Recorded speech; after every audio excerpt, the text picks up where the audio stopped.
Je lance l'enregistrement puisque, comme vous avez dû le noter dans les invitations et dans les différentes communications que nous avons faites, nous enregistrons cet espace afin de pouvoir le republier sur nos différentes plateformes plus tard pour les personnes qui ne seront pas avec nous ce matin.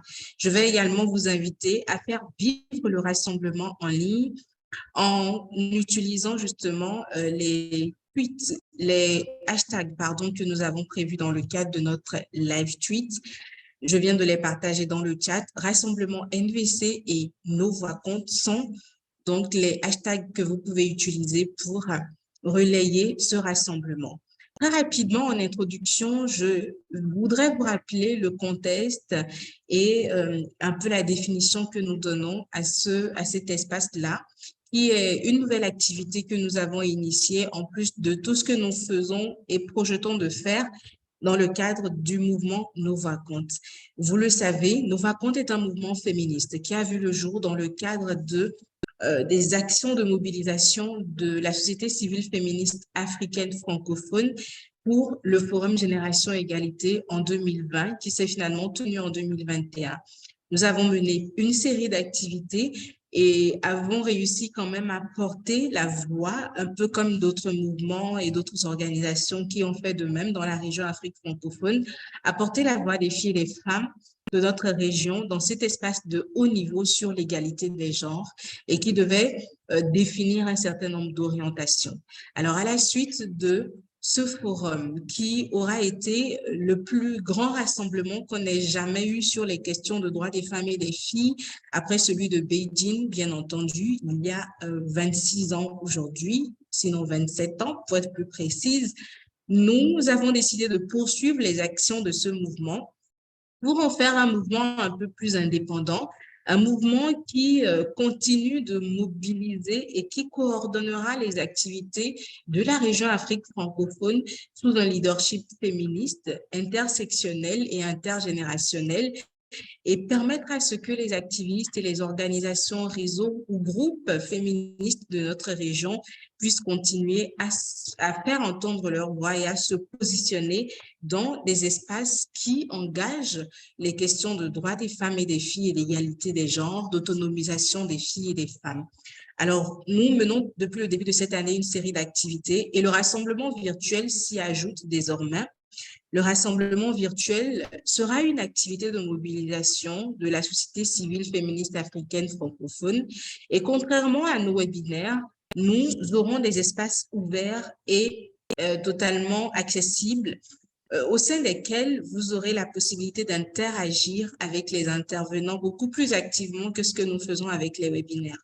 Les webinaires, il y a souvent cette limite de participation qui est que il faut prendre, enfin, vous ne pouvez pas voir, sinon les intervenants, les panélistes ne peuvent pas vous voir et ce n'est pas forcément très interactif et vivant.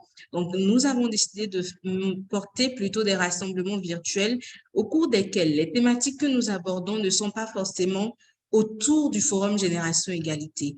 Nos webinaires sont essentiellement portés autour de la Génération Égalité. Qu'est-ce qui se passe au sein de ce processus? Qu'est-ce que nous devons savoir pour nous y positionner? Comment est-ce que nous pouvons collaborer avec d'autres organisations, d'autres activistes qui sont engagés partout dans le monde au sein de ce processus? C'est un peu le corps et le cœur de nos webinaires.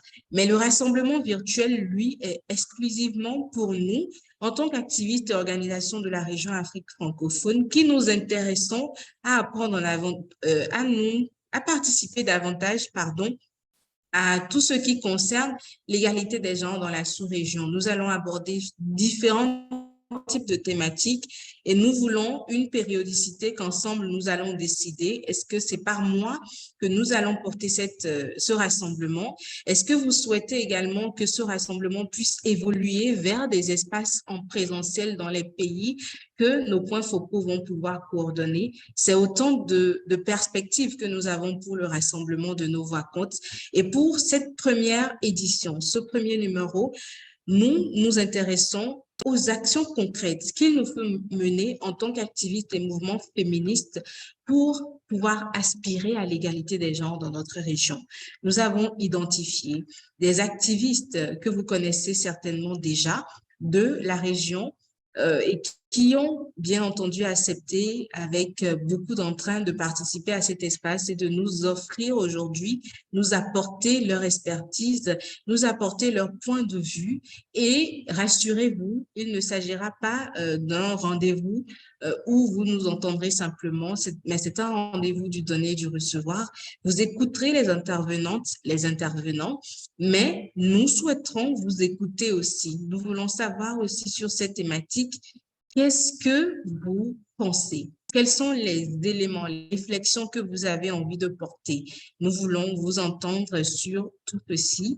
Et sans plus tarder, je vais m'assurer que nos intervenants sont en ligne avec nous, que notre modératrice a également réussi à se connecter puisqu'elle mentionnait un peu plus tôt quelques difficultés de connexion.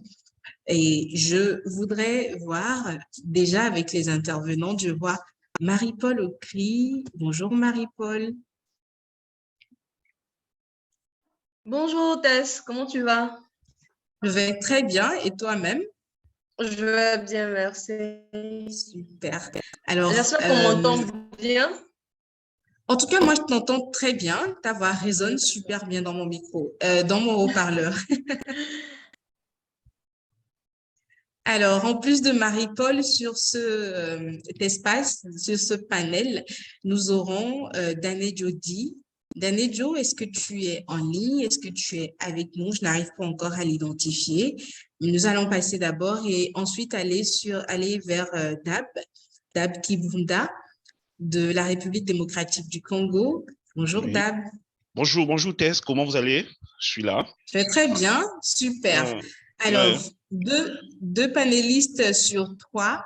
Ok. Notre modératrice aussi n'a pas encore réussi à se connecter. Elle a quelques difficultés de sa position et cela est en cours depuis 1 heure environ. Nous essayons depuis ce moment-là de voir la meilleure façon pour elle de faire, mais je pense qu'elle n'a pas encore réussi à régler la question.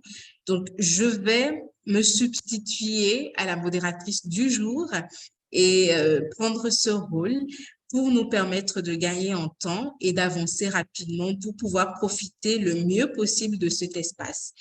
Je voudrais rappeler 2-3 petites règles. Vous les connaissez déjà. Ce sera juste un rappel, comme je le dis, pour vous permettre de profiter au mieux ou nous permettre de profiter au mieux de cet espace d'échange et de discussion. N'oubliez pas, tous les espaces de nos rencontres sont des espaces où nous nous traitons de façon équitable, avec respect et dignité. Et ça, c'est vraiment sans aucune considération différentielle sur le genre, la religion et tout autre élément qui pourrait prêter à confusion dans ce genre d'espace où on dit je ne devrais pas communiquer avec tel parce que j'ai telle appréhension. Non, on traite tout le monde avec équité, respect et dignité. Et dans la façon dont nous échangeons, nous nous assurons de contribuer à un climat de conversation qui reste absolument harmonieux, qui reste basé sur un esprit d'équipe, sur la compréhension et le respect mutuel. Ceci est un espace féministe, ne l'oubliez absolument pas. Les discussions sont à propos des femmes, pour les femmes, et la plupart du temps par elles, même si nous avons aussi des hommes que nous associons à nos espaces, mais gardez à l'esprit que nous sommes dans un espace féministe. Nous devons apprendre dans un espace comme celui-ci à écouter, dans les moindres détails, écouter ce que chaque personne dit. Et si nous avons un quelconque doute, nous ne devons pas hésiter à poser la question à nouveau et comprendre absolument ce que la personne essaie de passer comme message. Et surtout, l'une des dernières règles, mais qui nous tient beaucoup à cœur, tout le monde doit résister à la tentation de dominer et ne pas être sur la défensive dans un espace comme celui-ci. Sans plus tarder donc, je vais introduire nos intervenants, notre intervenante et notre intervenant qui sont déjà en ligne. Je vois qu'il y a Danejo qui essaie aussi de se connecter et je vais déjà inviter chacune et chacun d'elles et d'eux à se présenter plus amplement pour qu'on les connaisse avant d'y aller. Marie-Paul, tu veux bien te présenter davantage à nous? Nous savons que tu es féministe, que tu nous viens de la Ligue ivoirienne, mais si on devait en savoir un peu plus sur Marie-Paul, qu'est-ce que tu pourrais nous dire? Rebonjour, je suis Marie-Paul Aukry, voilà, et je suis membre fondatrice de la Ligue ivoirienne des droits de femmes. Je suis technicienne agronome et élève ingénieur en technique agricole. Marie-Paul Aukry, c'est la féministe qui donne des formations dans les villages aux femmes, aux coopératives de femmes sur les thématiques de l'agriculture, de l'agroécologie et qui a permis la construction de bibliothèques. Voilà, donc c'est un peu moi. Merci. Super. On ne te voit pas encore. Dès que tu en auras la possibilité, n'hésite pas à rallumer ta caméra. Dab, Oui, il nous vient. oui. D'accord. Oui, Marie-Paul? Je disais que je priorise l'audio parce que j'ai un souci de connexion en fait. Il n'y a pas de souci. Il n'y a pas de souci. On va s'en contenter en attendant d'avoir mieux que ça. Alors, Dab, tu nous viens de la RDC. Nous avons pu lire en ligne pendant les différentes communications sur le rassemblement que tu es un passionné du numérique et que tu Oui. travailles pour une meilleure compréhension et un meilleur accès des femmes et des filles en milieu rural au numérique. Dis-nous-en un peu plus. Un peu plus, ok.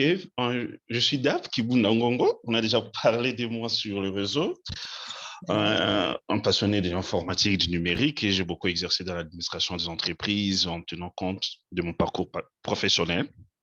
En 2019, pour donner un autre sens à mon existence pour le mien et à la communauté, j'ai lancé une initiative nommée Forum locaux du numérique pour étendre la culture du numérique à toutes les couches de la société. On forme, on sensibilise gratuitement sur le numérique, sur le digital en milieu urbain et ruraux, milieu urbain que nous avons côtoyé pendant les 2 premières années.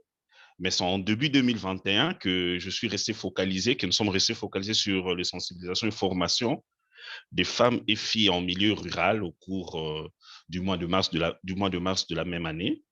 Je pense donner les détails des autres orientations et des choix dans mes prochaines interventions. Sorry, je pense que j'ai les petits soucis avec, comme Marie, pour la vidéo. Je pense que je vais allumer ma vidéo carrément à la fin. C'est parfait, ça devrait aller. Merci beaucoup, Ouais, Dab. Je pense que tout merci. le monde va d'ailleurs allumer sa caméra parce qu'il est important d'avoir une photo de famille, Et même si c'est à la sur fin, Zoom. ouais, je vais le faire. Très bien. Alors, Danejo a réussi à nous rejoindre. Danejo est la troisième intervenante sur ce panel. Danejo nous vient du Cameroun, plus précisément de Marois. Danejo, bonjour. Merci de te présenter. Ok, merci. Bonjour, Teslanine. C'est pour moi un vrai grand plaisir d'être sur ce panel de discussion. Je m'appelle Dani Joe, je suis la coordonnatrice de l'Association pour la promotion de l'autonomie et des droits de la jeune fille basée à l'extrême nord du Cameroun. Merci. Merci beaucoup, Danejo. Nous allons davantage en apprendre sur vos actions spécifiques, votre approche d'intervention sur vos différentes thématiques. Mais là, tout de suite, nous allons y aller. Et pour commencer, nous allons faire un petit état des lieux de la question de l'égalité des genres. Je voudrais rappeler le thème de ce premier rassemblement de nos voix comptes. Il s'agit bien entendu du thème suivant, action concrète pour l'égalité des genres en Afrique francophone, que faire en tant que mouvement et activiste féministe. Et toutes et tous dans cet espace, nous avons justement envie de repartir avec des éléments de réponse, échanger et réfléchir ensemble sur les actions qui sont déjà menées ou même celles sur lesquelles nous devons nous orienter pour atteindre de façon effective l'égalité des genres dans nos pays, dans notre région en général.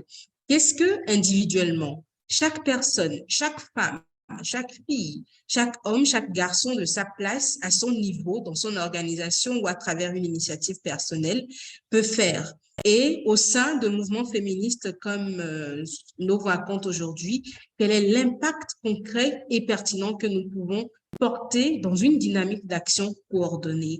Nous allons donc, au démarrage de ce premier tour de table avec notre panel, faire un état des lieux, comme je le disais. Et ma première question va s'adresser à Marie-Paul. Marie-Paul, selon toi aujourd'hui, l'égalité des genres en Afrique francophone, à ce jour, 24 novembre 2022, où nous sommes en train d'avoir cette discussion, comment est-ce que la thématique est comprise, perçue et intégrée dans nos différentes sociétés, tant en milieu urbain qu'en milieu rural? Je sais que tu as tu interviens un peu des deux côtés et j'aimerais bien avoir ton point de vue sur cela. Merci Tesla. Il faut dire que malheureusement, l'égalité des genres ou l'égalité des sexes n'est pas vraiment bien perçue dans nos sociétés. Parce qu'il y a vraiment, il y a tellement d'amalgames. Au niveau de l'égalité des sexes, je prends déjà hommes et femmes.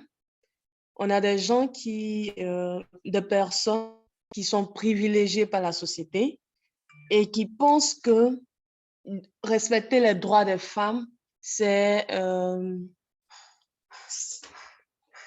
n'est pas quelque chose d'acceptable en fait. Et donc là, on est vraiment très loin du compte, malheureusement. Et même au niveau de nos États, par exemple, il y a des lois qui ont été ratifiées, des conventions internationales, où on parle de quotas au niveau du gouvernement et tout. Mais par exemple, en Côte d'Ivoire, sur le terrain, c'est autre chose. C'est-à-dire, on a des lois, on accepte, on se dit que l'égalité des genres, c'est quelque chose vers laquelle il faut aller parce que l'approche genre, ça permet le développement, ça permet la paix, la prospérité et tout. Mais sur le terrain, on assiste à autre chose. Par exemple, en Côte d'Ivoire, sur un total de 32 ministres, on a 7 femmes. Sur un total de 254 députés, on a 32 femmes. Lorsqu'on prend pour le compte des députés, on pourra dire que les femmes elles-mêmes ne posent pas leur candidature ou elles ne sont pas incisives. Mais là, par exemple, c'est un argument. Mais quand on parle de postes, par exemple, nominatifs, et que là, on a seulement 7 femmes sur 32, ça veut dire que nous sommes encore loin du compte, malheureusement. Quand on part, par exemple, en milieu rural, le taux d'analphabétisme au niveau de la femme est très élevé. Et ce n'est pas parce que les femmes ne veulent pas aller à l'école, mais parce qu'elles sont empêchées de partir à l'école. Les personnes en milieu rural et tout disent qu'une femme, par exemple, chez moi, une femme, elle doit être éduquée pour le foyer. Et donc, on ne scolarise pas les femmes. Pourtant, la loi ivoirienne nous dit que l'éducation est obligatoire pour tout le monde. Donc, on a des lois qui disent de belles choses, mais malheureusement, sur le terrain, il n'y a pas d'effectivité. Donc, si on veut parler de l'état des lieux actuellement, on dira qu'on a de jolies lois, mais malheureusement, sur le terrain, on observe autre chose, malheureusement. Très bien. Là, il y a des tests, il y a des accès qui sont normalement disponibilisés pour que l'égalité des genres soit effective, mais sur le terrain, la réalité est tout autre. Est-ce que c'est un avis que tu partages, Danejo, toi qui travailles également dans une communauté exclusivement rurale? Merci bien, Teslanik. Parlant de l'état des lieux sur l'égalité de genre, moi, je conçois cela comme un principe selon lequel les hommes et les femmes devraient recevoir un traitement légal et ne devraient pas être victimes de discriminations basées sur leur apparence à l'un ou à l'autre genre. Hormis les cas où une différence de traitement serait justifiée par une différence biologique valable. L'égalité des genres prévoit une égalité en droit et dans les situations sociales, comme le fait de recevoir un salaire légal pour un travail légal. C'est la conviction que tout le monde devrait recevoir un traitement légal et ne pas être discriminé en fonction de son sexe. Et si nous rappelons de la définition de l'égalité de genre, je me dis que son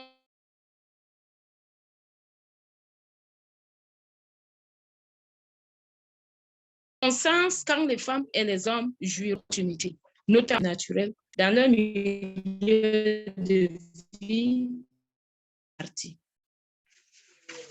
L'égalité de genre en Afrique renvoie aussi à l'égalité des chances, des opportunités dans l'éducation, le travail.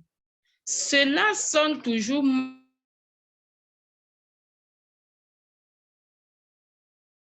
mal aux oreilles. Aujourd'hui, nous sommes convaincus à travers les témoignages, le dynamisme, l'endurance des femmes et l'engagement de certains hommes et femmes dans la lutte contre les violences basées sur le genre et toute autre violence que vivent les femmes en Afrique, et notamment en Afrique francophone.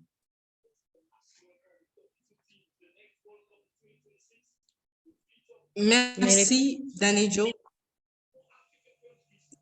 Je ne sais pas si c'est juste à mon niveau ou si chez vous aussi, l'intervention de Danejo est légèrement hachée. Si c'est le cas, vous pouvez le mentionner dans le chat et Danejo va essayer d'améliorer de revoir sa position pour une meilleure intervention. Alors, tous ces différents tableaux présentés nous montrent clairement que l'égalité des genres aujourd'hui est beaucoup plus un idéalisme, c'est une perception globale que tout le monde a, mais qui n'est pas encore effective, tant dans la façon dont nous l'intégrons au quotidien dans notre vie. Marie-Paul qui nous parle encore, par exemple, de l'accès des filles à l'école, pendant que les tests disent clairement que toute personne, tout enfant doit accéder à l'éducation. Les filles n'y accèdent pas encore de façon effective. Et l'autre exemple très poignant et très marquant, qui n'est pas inhérent à la Côte d'Ivoire, mais que nous pouvons apprécier dans nos différents pays en Afrique francophone, c'est bien la représentation et la représentativité des figures féminines dans l'espace politique, au sein d'un gouvernement, à l'Assemblée générale, dans tous les espaces qui engagent les questions politiques. Et quand on évalue tous ces éléments-là, quand on fait ces différentes appréciations, Dab, quels sont selon toi les enjeux urgents sur lesquels aujourd'hui nous devons nous pencher pour l'égalité des genres? Okay. Je suppose que le tableau doit être le même en RDC aussi. Oui, mais c'est un processus, hein, l'égalité des genres. C'est vraiment, pour qu'elle devienne vraiment effective dans notre région, dans notre sous-région, il faudra croire aussi au processus. C'est une lutte que nous menons.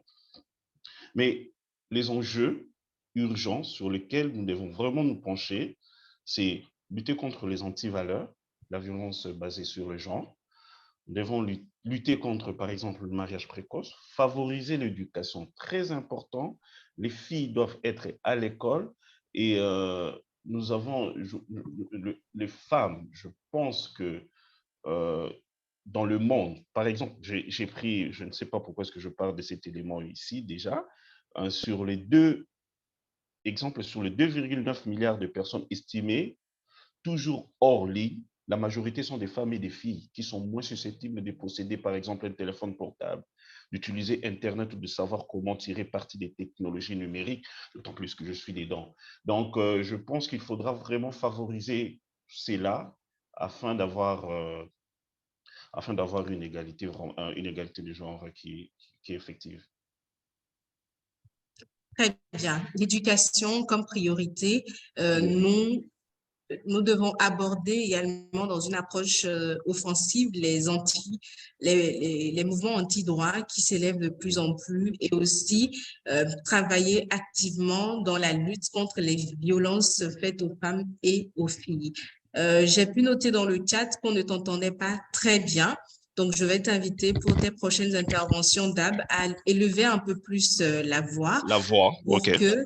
voilà, pour qu'on t'entende mieux. Et Merci.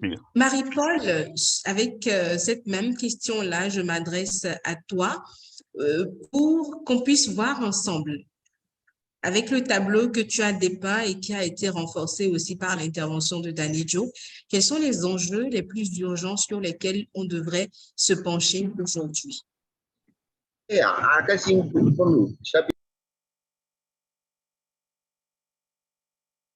Marie-Paul? Oui. OK. Oui. Les enjeux les plus importants actuellement, c'est l'éducation. L'éducation, il faut travailler sur la compréhension de cette thématique pour faciliter en fait l'effectivité des lois qu'on a ratifiées ou qu'on a votées. Et ensuite, il faut former les femmes à la politique, voilà, pour qu'elles puissent accéder aux instances de décision, pour décider pour elles-mêmes. Parce que lorsqu'on n'est pas présente là où on décide pour nous, forcément, il y a des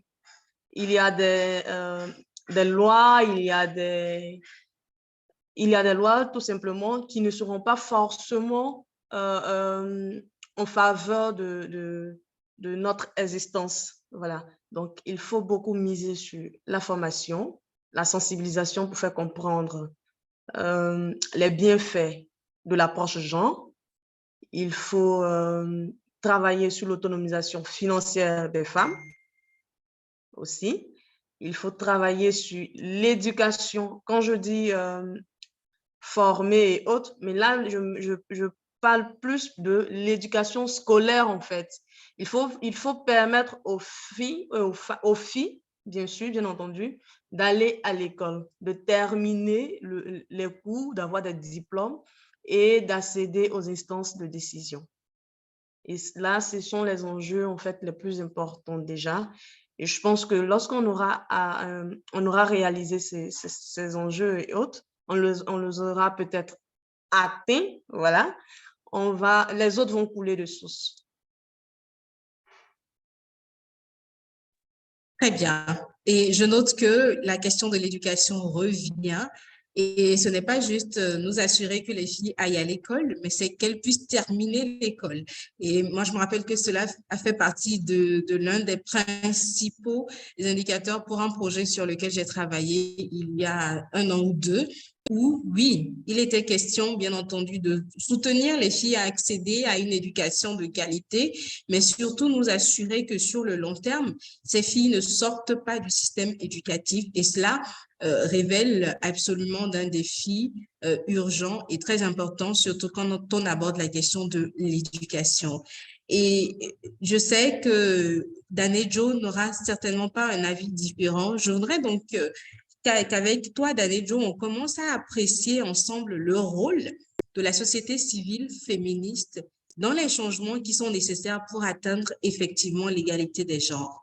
Toi, qui es membre de différents mouvements féministes et qui conduit même des différentes actions à travers une approche purement féministe, comment est-ce que tu apprécies le rôle que nous jouons effectivement dans ces changements-là qui sont nécessaires pour arriver à l'égalité des genres dans notre région? Ok, merci.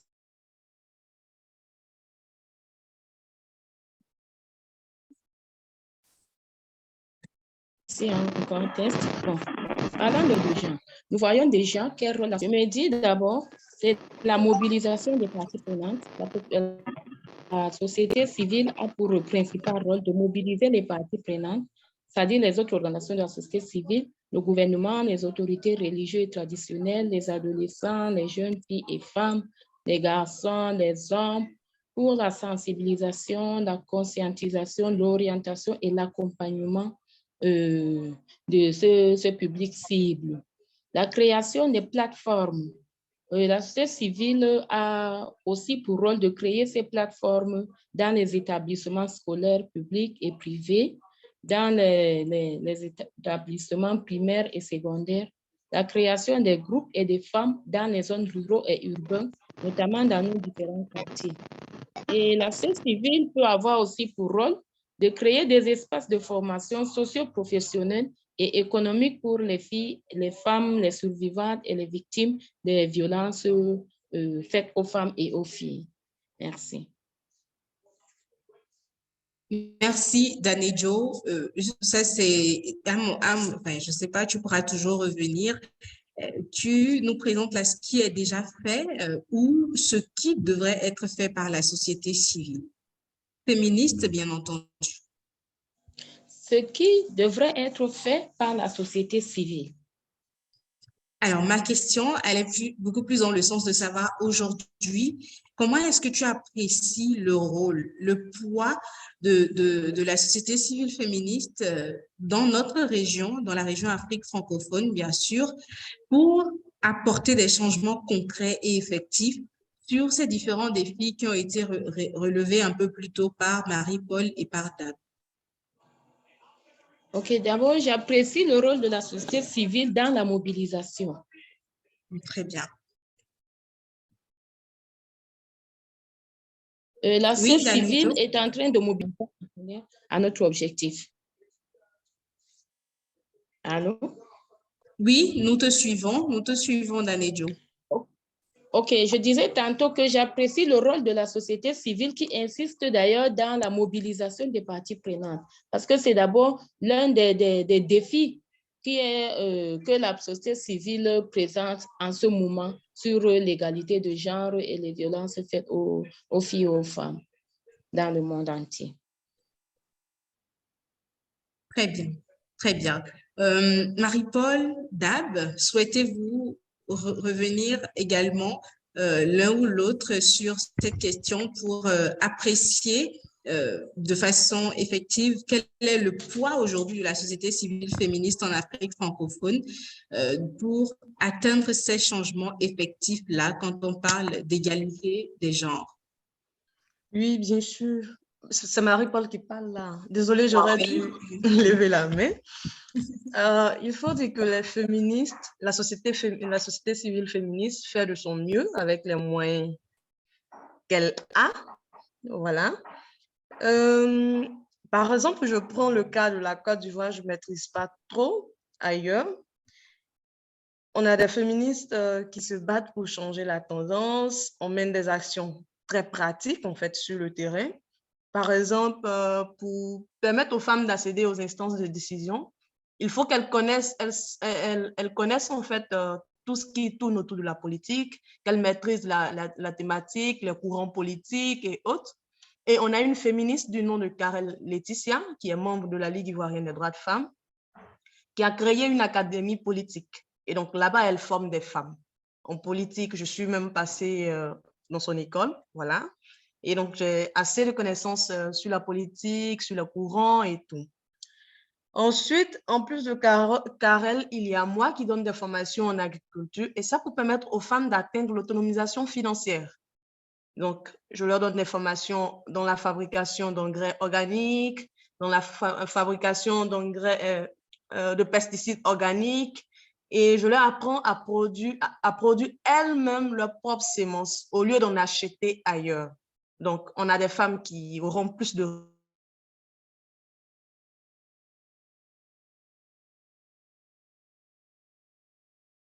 revenus et qui aussi pourront mettre leurs filles à l'école. Il faut dire rural. À l'heure de la scolarisation au milieu rural, les parents choisissent la plupart du temps de mettre leurs garçons à l'école. Alors, quand les femmes ont plus de moyens, elles ont de l'argent, il n'y a pas de préférence en fait qui se pose. Et ça, c'est le travail des féministes ici en Côte d'Ivoire. Donc, elles militent en fait pour la formation politique, elles militent pour l'autonomisation des femmes. Et ensuite, avec nos revendications de plaidoyer ici, nous avons réussi à ce que nos gouvernements, nos députés, en fait, donnent une définition du viol dans nos lois. Avant 2019, il n'y avait pas de définition du viol dans les lois ivoiriennes. Et donc ça, c'est le travail de la société civile féministe ivoirienne. Et je vois aussi qu'ailleurs, il y a la parole qui est libérée du côté des femmes et autres. Et ça, c'est le travail de la société civile féministe. Donc, on peut dire qu'on assiste à un dynamisme au niveau de la société civile féministe. Il y a un travail qui est fait. On fera beaucoup plus, mais déjà, c'est à féliciter. Voilà. Je partage entièrement ce point de vue. Il faut féliciter autant d'actions, déjà, même celui de la mobilisation, comme le disait Danejo, celui de la libération de la parole, comme tu le présentes, et surtout celui du renforcement de capacités. C'est comme ça un peu que j'englobe tout ce que tu as présenté en termes de formation politique, d'autonomisation économique à travers tes formations sur l'agriculture.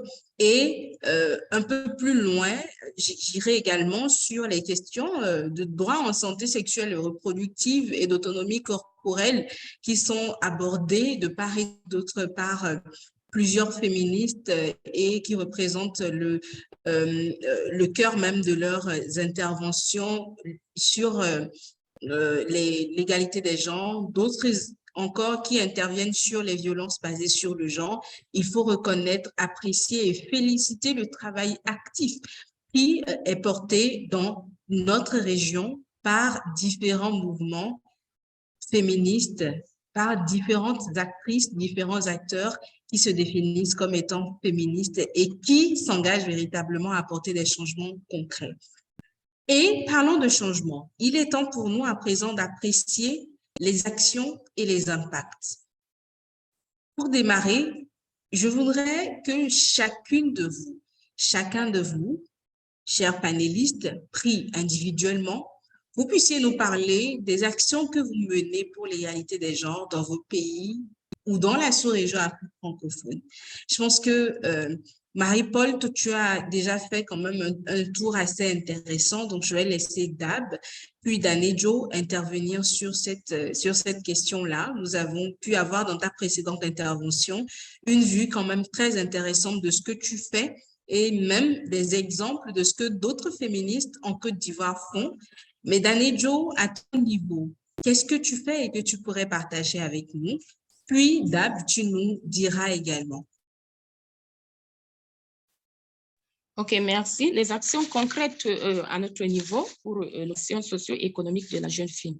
D'abord, nous créons des groupes de filles dans les quartiers et les villages avec lesquels nous tenons des causeries éducatives sur des différents thèmes. Nous leur formons un renforcement de capacité sur les techniques d'animation en matière de violences basées sur le genre. Nous avons ici dans le développement des stratégies de lutte contre les violences faites aux femmes et aux filles, la vulgarisation des droits et promouvoir des droits de la jeune fille et la promotion de son éducation à travers les causeries éducatives, promouvoir l'autonomisation socio-économique de ces filles vivantes. Nous créons des espaces de formation pour ces futurs anti-broderie. Et il faudra noter que dans la zone rurale, beaucoup de femmes n'ont pas bénéficié de l'éducation, où il faut prioriser le garçon au lieu de la fille, alors ce qui fait vraiment un très grand handicap dans les zones rurales. Donc, nous les formons en couture, en broderie, en tricotage pour qu'elles puissent gagner leur vie. Et nous avons aussi des centres d'alphabétisation fonctionnelle où il faut aussi conscientiser et puis former ces femmes pour juste apprendre à lire, à écrire et puis comment se défendre quand on est à l'hôpital ou bien dans un autre lieu où il faut parler français ou bien il faut écrire son nom ou bien il faudra remplir quelque chose. Alors là, nous avons trouvé mieux de créer des centres d'alphabétisation pour ces femmes. Et ensuite, nous pensons à créer un centre d'informatique, parce que là, maintenant, vous êtes en train de voir que c'est la technologie et qui est l'innovation de la technologie. Vous voyez directement que c'est vraiment un grand handicap. Donc, c'est en quelque sorte ce que nous faisons dans notre centre. Et aussi, nous avons l'obligation de contacter les autorités religieuses, traditionnelles et administratives, parce que sans eux, on ne peut pas intervenir dans le quartier et non plus convaincre les parents. Parce qu'il faut convaincre les parents, il faudra des personnes qui font l'influence sur la population. Alors bon, je dis aujourd'hui que ça n'a pas vraiment été facile pour nous de nous implanter même, proprement dit, dans la localité, mais grâce à ces autorités religieuses et traditionnelles, aujourd'hui, nous sommes vraiment très libres et nous menons nos actions dans tous les sens et dans tous les quartiers et villages. C'est merveilleux et je suis sûre que quand on ouvrira l'espace de... Très bien. Merci, Tanejo. Je pense que ta connexion n'est pas très stable. Du coup, de temps à autre, on te perd et on te retrouve juste après. Alors, Dab, voilà autant d'actions que mène Marie-Paul en Côte d'Ivoire, Danejo dans le nord du Cameroun et toi en RDC, surtout avec le numérique que tu essaies de mettre fortement en avant et au service des droits des femmes et des filles. Comment cela se passe concrètement? Ok, ça c'est en fait ça s'accroche. Comment est-ce que ça accroche avec le femmes, le filles rurales, tout ça? Je pense c'est un j'avais étudié, c'était vraiment l'aventure, hein. J'avais étudié le plan, on a un plan national du numérique en RDC ici qu'on doit mettre en application. C'est aussi un processus qui est déjà en cours. Et j'avais lu quelque part qu'on devrait étendre la culture du numérique à toutes les couches de la société. Étudiant ce point-là, je me dis, la population de la RDC est composée, la population, et les 70% de la population de la RDC est composée de la population rurale. Donc, ça veut dire ceux qui sont dans le village, ils sont plus nombreux même que ceux qui sont dans le ville. OK, j'attaque à la source. Ça, c'est vraiment une initiative personnelle. Il n'y a personne qui me dit, on va faire ça. C'est moi-même, je me dis, OK, j'attaque à la source, j'entre dans le village et je commence à enseigner. Comment est-ce que je fais? L'approche, je viens, je cherche des écoles qui sont dans le village. Je rencontre des enseignantes, des mamans. Dieu merci, c'est elles que j'avais rencontrées en premier. Je les forme, elles. Je commençais à les former pendant une année et et quand elles sont formées, elles dupliquent cela aux enfants. Aux enfants, les élèves des écoles, là. Et ça se répand facilement, rapidement, avec une grande audience. Et je vous assure, aujourd'hui, c'est quelque chose, c'est devenu un peu comme un village, comment on appelle ça? C'est vraiment un village, on prend ça un milieu, le village, par exemple, un village qui est dans le Katanga ici, dans le Katanga, c'est devenu un village prototype. La formation qu'on a donnée là-bas, qui continue, nous avons aujourd'hui des mamans, des femmes qui savent, qui vont à l'agriculture au champ, mais qui savent aussi manipuler les ordinateurs. Et ils sont en train d'enseigner les autres. C'est vraiment, je pense que c'est quelque chose pour lequel il ne faut pas baisser, pour laquelle il ne faut pas baisser les bras. Je continue, c'est une passion et on évoluera comme ça petit à petit jusqu'à ce qu'on pourra atteindre d'autres. Mais l'approche de passer par les femmes, c'est magnifique. Éduquer une femme, comme on dit, c'est éduquer toute une nation. Hein. Merci. Merci beaucoup Dab pour ce partage sur la façon dont tu soutiens les femmes, les filles en milieu rural à accéder, bien entendu, aux outils du numérique, à la technologie. Je pense qu'un peu plus loin, à la fin de ce panel, nous allons essayer d'en parler plus en détail et prendre un avis plus global avec Marie-Paul et également Danejo. Mais là, tout de suite, j'ai envie de savoir, généralement, pour apprécier nos avancées, nous essayons de voir par rapport aux agendas internationaux, où est-ce que nous en sommes par rapport aux engagements qui ont été pris par nos États, par rapport, je dirais, le protocole de Maputo, par rapport au Forum Génération Égalité aujourd'hui, pour rester un peu plus dans le contexte de nos voix compte. Quand vous regardez ces agendas-là, ces mécanismes-là, par rapport à là où nous en sommes véritablement dans nos pays, est-ce que vous êtes en mesure d'apprécier des avancées? Est-ce que vous estimez que nous y arrivons? Ou est-ce que nous sommes encore trop loin du but? Marie-Paul? Oui, Tess. Comme je l'avais dit précédemment, on a de jolies lois, on fait de jolies ratifications, mais sur le terrain, il n'y a pas d'effectivité. Donc, est-ce qu'on se base sur les lois pour dire, les lois ratifiées, les lois votées pour dire qu'on a atteint le but? Ça, c'est une question que je me pose.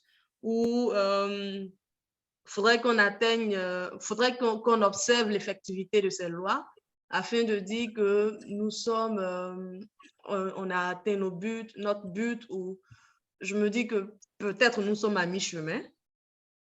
Voilà. Déjà, avoir les lois, c'est un parcours. L'effectivité, c'est un autre parcours. Donc, nous sommes quand même à mi-chemin. Et le travail que nous menons, nous féministes, c'est de lutter pour l'effectivité de ces lois-là. Voilà, donc les formations politiques que nous donnons, les formations en agriculture que nous donnons, la création de bibliothèques dans les villages, parce qu'il faudrait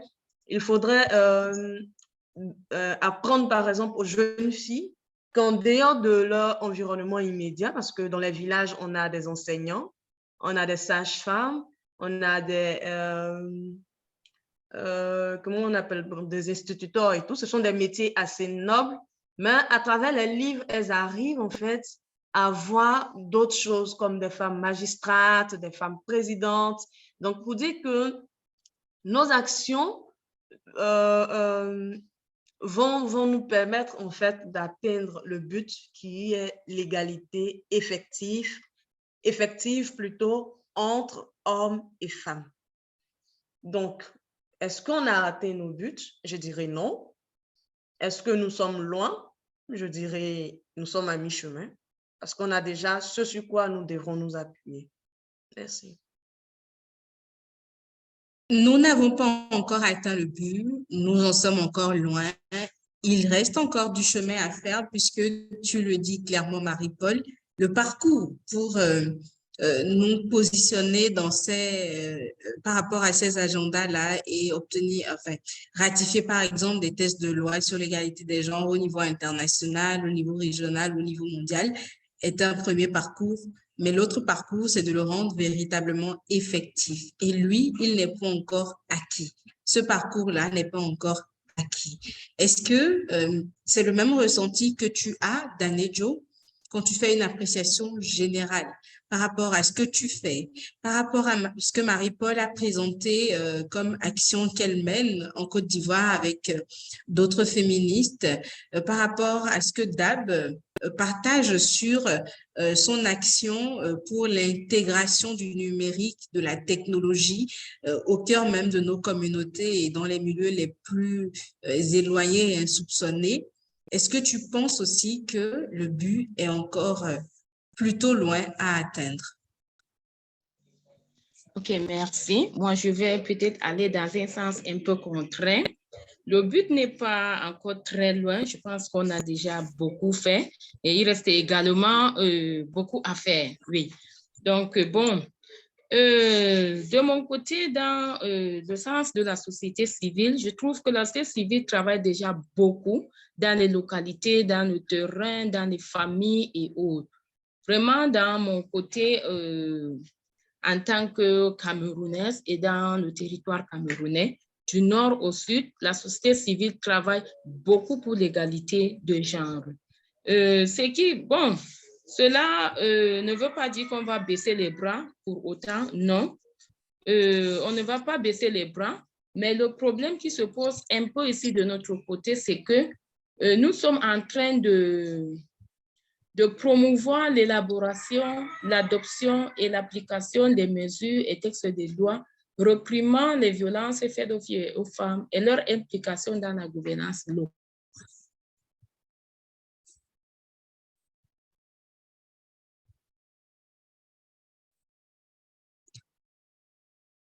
Danejo, nous t'avons... Je pense que de notre côté, c'est pour mieux l'application. Alors, Danejo, on ne t'entend plus. Allô? Oui, là, on te retrouve. Tu peux y aller. Ok, d'accord. Je disais que je vais aller dans un sens un peu contraire par rapport à ma collègue. De notre côté, ici au Cameroun, la société civile fait déjà beaucoup et la société civile a déjà beaucoup fait et nous le voyons à travers l'engagement, notre engagement, la création des groupements, la légalisation des organisations pour lutter contre les violences faites aux filles et aux femmes. Ce qui reste encore beaucoup à faire au niveau du gouvernement, parce que là, nous sommes en train de promouvoir l'élaboration, l'adoption, l'application des mesures et textes de loi réprimant les violences faites aux filles et aux femmes. Parce que de ce côté, nous trouvons que ça reste encore beaucoup à faire. On ne peut pas s'impliquer dans le gouvernement, on ne peut que faire ce que nous, on peut faire à notre niveau. Mais déjà, la société civile fait beaucoup pour la population. Reste le côté du gouvernement. Merci. La société civile féministe fait ce qu'elle doit faire, mais nous attendons encore de nos gouvernements quelques efforts. Alors, je vois que notre très chère modératrice, Crispine, a réussi à nous rejoindre. Elle va pouvoir nous conduire très vite dans la dernière phase de ce panel afin qu'on puisse ouvrir les discussions. Crispine va reprendre son rôle juste le temps que je finisse cette étape à laquelle nous sommes, qui est d'apprécier les actions et les impacts concrets qui en ressortent. Donc, quand j'apprécie l'intervention de Marie-Paul, puis de Danejo. Toutes les deux s'accordent quand même sur le fait que tout n'est pas encore acquis. Il y a encore des pas à faire. Et avant de poursuivre, permettez-moi de rappeler à toutes et tous que nous sommes d'abord en train de dérouler un panel avec nos intervenantes et intervenants. Et ensuite, disons dans 10 minutes, nous allons vous donner la parole pour intervenir, poser vos questions, partager, vos commentaires et tout ce que vous voudrez. Mais donnez-nous, s'il vous plaît, le temps de mener jusqu'à terme ce panel qui est déjà presque achevé. Une question que je vais poser avant de laisser la parole à Crispine pour la dernière phase, c'est de savoir si nous apprécions toutes et tous comme étant plus ou moins encore loin du but pour l'égalité des genres et surtout par rapport aux ratifications de lois qui ont été faites par nos pays, aux agendas et mécanismes internationaux auxquels nous essayons de nous arrimer, quels sont aujourd'hui les types d'actions? Tenant compte aussi des enjeux que vous avez révélés un peu plus tôt, quels sont les types d'actions qu'il serait pertinent de mener en vue d'apprécier des changements beaucoup plus concrets? Et comment nous devons mener aussi ces actions-là?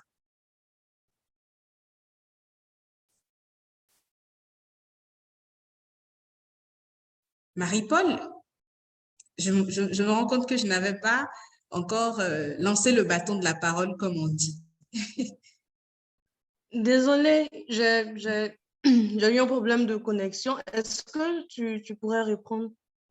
Oui, bien sûr. Je disais, par rapport à ton intervention précédente et aussi celle de Danejo, qui nous précise quand même que le but n'est pas encore si proche que ça.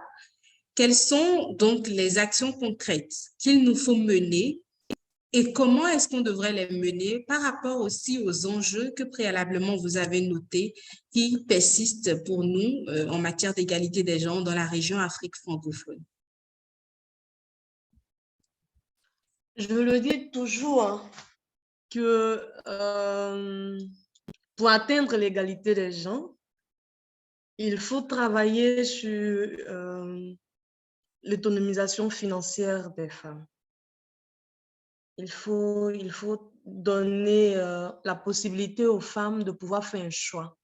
Et c'est lorsqu'elles seront autonomes financièrement qu'elles pourront faire un choix, qu'elles pourront décider, elles aussi, de mettre leurs enfants à l'école.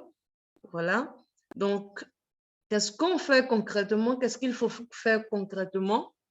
Il faut travailler à rendre les femmes autonomes financièrement. Par exemple, en Afrique, on a seulement 12% de femmes qui sont propriétaires de concessions agricoles, c'est-à-dire les femmes produisent 80% de l'alimentation en Afrique. En Côte d'Ivoire aussi, c'est 80%. Mais malheureusement, elles n'ont pas de terre. C'est-à-dire elles ne sont pas propriétaires. Des personnes qui travaillent à nourrir le monde, à nourrir l'Afrique, à nourrir nos pays, ne sont pas propriétaires de terre. Donc, on peut à tout moment les déloger sur le terrain sur lequel elles travaillent. Donc, il faut travailler en fait à les rendre autonomes pour atteindre l'égalité des gens. Et pourquoi elles n'ont pas de terre? Je vous jure que ce sont des choses basées sur des traditions prétextes. Elles n'ont pas de terre parce qu'elles sont femmes. On dit depuis toutes petites, elles vont travailler la terre des parents. Donc, elles sont sous la tutelle du père. Et après, on ne leur donne pas de terre parce qu'on dit qu'elles iront se marier. Arrivées dans la famille du marié, on ne leur donne pas de terre parce que c'est le mari, le chef. Donc, elles doivent travailler. Je ne sais pas comment ça se passe ailleurs, mais chez nous, c'est comme ça, malheureusement. Donc, il faut travailler à les rendre autonomes, à les rendre propriétaires et aussi à formaliser les activités des femmes. Il faudrait qu'on quitte, par exemple, dans des entreprises informelles pour aboutir, en fait, à des entreprises formelles pour avoir beaucoup plus de revenus. Il faut travailler aussi à l'éducation des jeunes filles, ça je l'ai dit depuis le début, et surtout à les maintenir à l'école afin qu'elles puissent sortir de là avec des diplômes, avec des connaissances et autres. Il faut travailler à inculquer des notions politiques aux femmes. Il faut faire comprendre aux femmes que la politique, ce n'est pas que la violence. La politique, c'est un mouvement de réflexion pour réguler une nation, une société. Et donc, si on a un mouvement de régulation, de réflexion et tout, et que les femmes ne prennent pas part à ces réflexions-là, forcément, on aboutira à une société où les femmes sont lésées, sont marginalisées parce qu'elles ne prennent pas part aux réflexions, elles ne décident pas pour elles, elles ne disent pas en fait ce qu'elles veulent. Donc, pour arriver, comme action concrète, en fait, des formations politiques, comme je l'ai dit précédemment, des formations pour rendre les femmes autonomes financièrement, pour leur faire comprendre, en fait, que tout ce qui est dit comme argument que c'est la tradition, les femmes doivent faire ci et ça, ce sont des traditions prétextes. Et les traditions, en fait, qui avilissent une personne, qui font qu'une personne est asservie, n'est pas une tradition à pérenniser. Donc, il faudrait en fait faire des déconstructions au niveau des femmes. Voilà, donc travailler à l'autonomisation, à l'accès aux instances de décision, à faire des déconstructions au niveau des traditions et tout. Merci.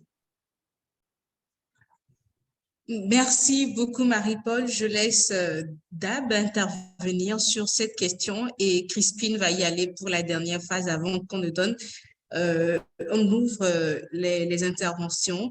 Donc, Dab, selon toi, au vu de tout ce qui a été dit, les enjeux, le fait que nous soyons encore plutôt loin des actions à mener, effectivement, ou sinon du but, par rapport aux actions que nous menons, qu'est-ce qu'il nous faut faire effectivement aujourd'hui et comment nous devons le faire? OK, moi, je ramène toujours dans mon aspect, dans les domaines numériques, dans les domaines du digital, tout ça. Qu'est-ce qu'il faut faire? Je reprends encore les recommandations faites l'année passée au Forum Génération Égalité par la Coalition d'action technologie et innovation pour l'égalité des genres. C'était très important. On le reprendra plusieurs fois et Dieu merci aujourd'hui, il faudra que cela est en train d'être mis en application. Il faudra favoriser un renforcement des capacités afin d'initier les femmes au foyer, aux outils numériques, par exemple, valoriser et soutenir les initiatives des femmes dans l'innovation, le numérique et la technologie, investir dans la création des solutions numériques favorisant l'éducation des filles et des femmes, alléger les coûts de l'Internet et améliorer la connectivité afin de faciliter le cours en ligne, par exemple aussi. Donc, je reviens toujours, je rejoins Marie-Paul dans le sens de l'éducation, qu'il faut vraiment, l'éducation, on commence et puis finir. Il faut vraiment qu'elle commence, envoyer la fille à l'école, suivre, faire le suivi et finir ces cursus ou bien ce cercle-là. Merci. Merci beaucoup, Dab. Merci, Marie-Paul, des interventions qui se complètent. Alors, Crispine, je voudrais te laisser y aller pour la dernière phase de ce panel.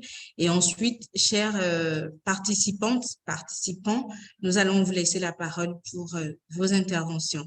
Merci. Merci beaucoup, Tess. Désolée, j'ai eu un problème de connexion, mais je suis là.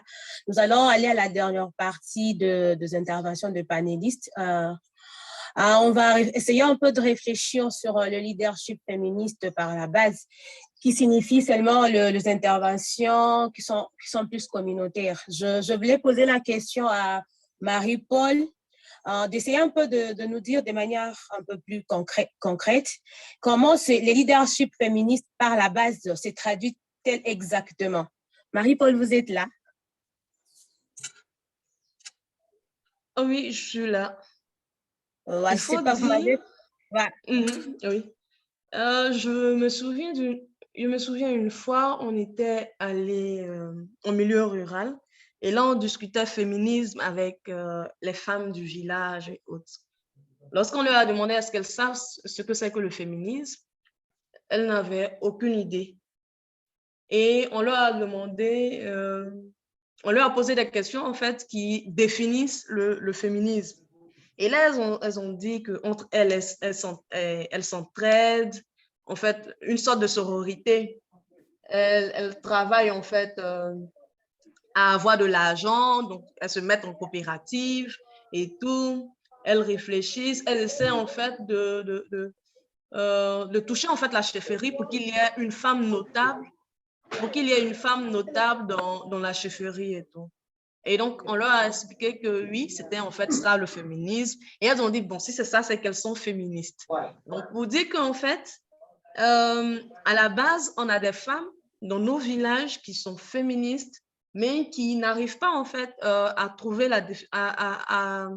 qui ne connaissent pas en fait la définition du féminisme comme nous, on la connaît ici. Il n'y a pas une appellation sur leurs attitudes, sur ce qu'elles font, mais elles sont féministes. Donc, quand on part, par exemple, au milieu rural, on ne va pas pour enseigner ces femmes-là. On les écoute beaucoup plus. Donc, c'est comme ça que se manifeste, en fait, le féminisme à la base, avec les communautés et tout. Il faut beaucoup les écouter. Elles ont beaucoup à dire. Elles savent beaucoup. Et seulement qu'on n'a pas, en fait, les mêmes manières de nommer les choses. Donc, à ces femmes-là, par exemple, après, on leur montre comment elles peuvent faire peut-être pour améliorer ce qu'elles font déjà et tout. Donc, en milieu rural, il faut dire que moi, j'écoute beaucoup, beaucoup, beaucoup. Et quand tu écoutes, elles te disent assez de choses intéressantes et qui même te servent plus tard dans le combat féministe. Merci. Merci beaucoup, Marie-Paul. Écoutez beaucoup, please, parce qu'elles font déjà ce travail de femmes féministes au niveau de leur village. Et je vais aller vers messieurs Dab. Si vous pouvez rebondir sur la même question afin que nous puissions avancer. Merci. Ok, moi je pense comme Marie a dit tout à l'heure, ces femmes-là, elles sont déjà, ce sont des leaders. Hein. C'est vraiment les femmes, elles prennent en charge comment on appelle ça? C'est elles qui soutiennent même l'économie quelque part avec les activités qu'elles entreprennent dans les champs. C'est seulement, je pense, qu'est-ce qu'il faudra faire? Il faudra aussi leur partager aussi, je pense, c'est partager les expériences des femmes. C'est comme ça que nous faisons les femmes, qu'il y ait un pont entre elles, celle du milieu urbain, ce que nous faisons sur terrain, et celle du milieu rural. Elles échangent entre elles et ces expériences-là inspirent la confiance, elles guident les autres et les influencent aussi de manière positive dans ce qu'elles font déjà de bien. Je pense que le leadership féminin, c'est déjà inné, c'est inné dans les femmes. Je pense que c'est ça mon point de vue. C'est moi qui faut renforcer cela. Merci beaucoup, Dab. Il faut faire un pont entre les femmes urbaines et les femmes rurales, c'est bon. Et je veux avancer vers Danejo pour savoir comment l'approche intergénérationnelle ou intersectionnelle s'il faut dans les actions en faveur de l'égalité du genre. Ok, merci bien. Il faut dire que les générations sont un révélateur des réalités sociales. La notion de génération est très cruciale pour comprendre la complexité et le processus au long terme, tel que les changements atteignent les objectifs. La mixité générationnelle dans le mouvement est de plus en plus effective. Les générations doivent cohabiter pour œuvrer à la qualité des actions à mener. La question de la cohésion d'une équipe se pose lorsque les membres, bien que formés à des valeurs professionnelles connues, ont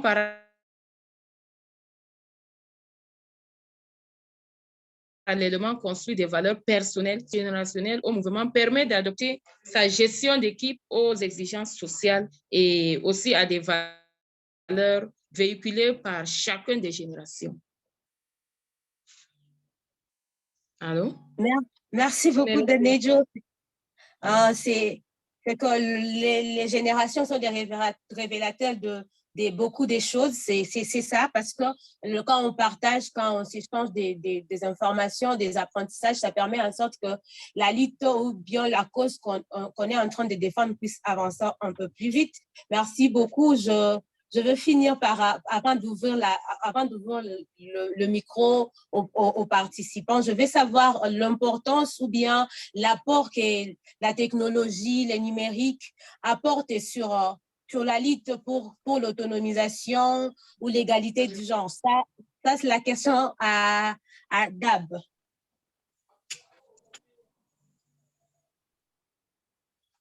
Dab, vous êtes là? Ah, ok, c'est bon. La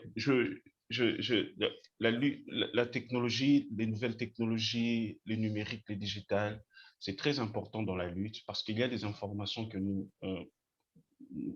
faisons passer très facilement via les digitales. Et je pense que c'est que la femme, l'apport du numérique dans la lutte, je pense que c'était ça, pour soutenir les actions. C'est possible, c'est un outil qui sert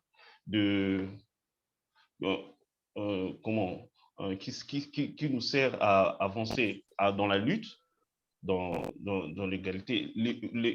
La technologie, sorry.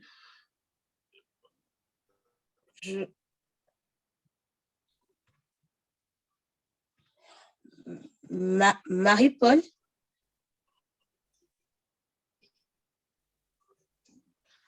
Marie-Paul, vous êtes là? La technologie? Oui, bien Voilà. sûr, je réponds. Vous m'entendez? Voilà. Oui. Vous m'entendez? Oui, on vous suit très bien. D'accord, super. Je dis que c'est grâce à la technologie que là, avec vous, on est en train de discuter, tandis que moi, je suis quelque part en Côte d'Ivoire. Donc, la technologie est très importante dans le fait qu'elle permet de nous réunir, elle permet aux féministes, à la lutte féministe et tout, aux féministes plutôt, de pouvoir discuter en fait et de pouvoir se faire des partages de connaissances, de compétences et tout.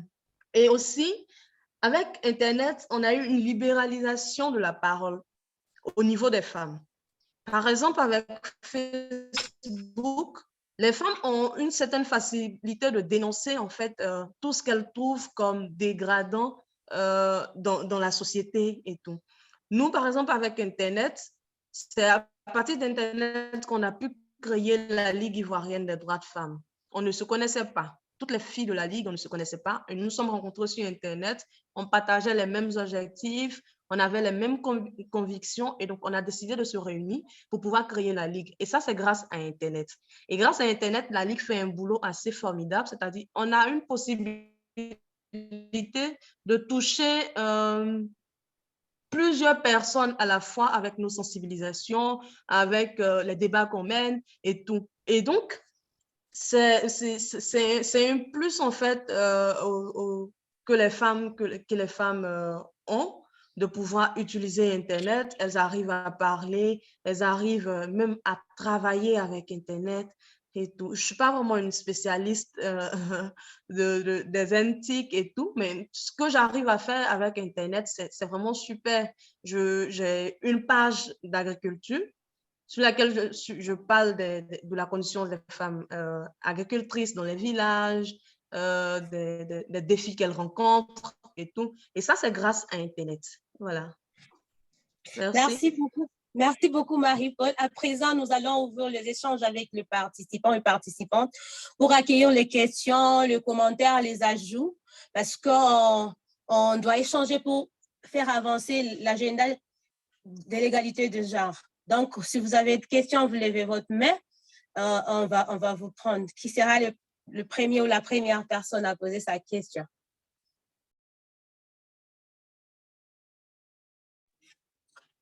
On peut poser déjà nos questions. Oui, Crispine, si tu me permets, je vais nous aider à conduire cette étape-là.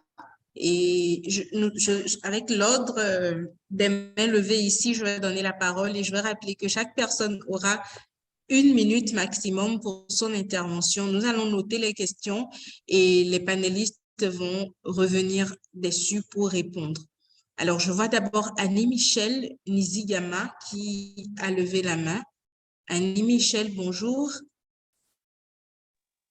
Bonjour. Vous pouvez y aller. Alors, moi, oui, je vais directement. Alors, c'est plus un commentaire qu'une question. Vous avez parlé de l'état des lieux de l'égalité des genres en Afrique francophone. Alors, personnellement, je pense que l'égalité des genres est encore dans un chemin lent et sinueux, dans le sens où le patriarcat est toujours une norme en Afrique francophone.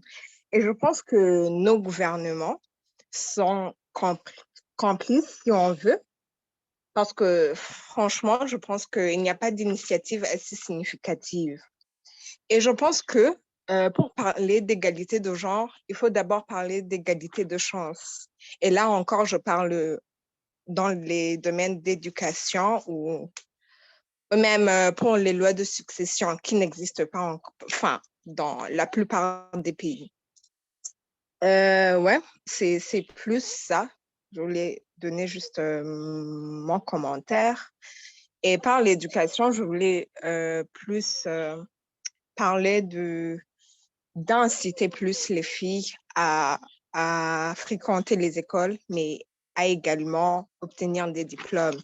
Et pour la loi de succession, les femmes n'ont pas encore droit à l'héritage dans la plupart, comme au Burundi par exemple.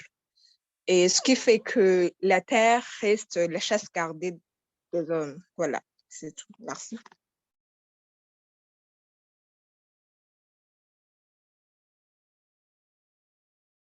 Merci Annie-Michel pour votre intervention. À votre suite, Abdoulaye Diallo est le prochain sur la liste.